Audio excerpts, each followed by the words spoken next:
বন্ধুরা আজকে আমরা শিখব ইংরেজি বর্ণ দিয়ে শব্দ গঠন।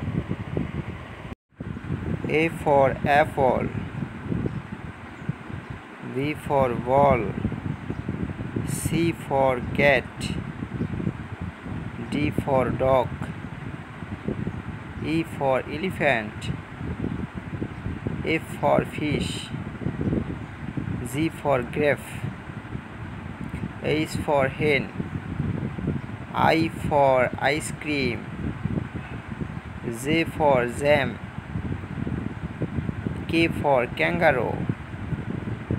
L for lion, M for mango, N for nest, O for orange, P for penguin, Q for queen, R for rat, S for sun, T for tiger, U for uniform, V for violin, W for whale,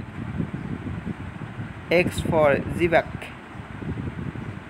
Y for yak, Z for zebra.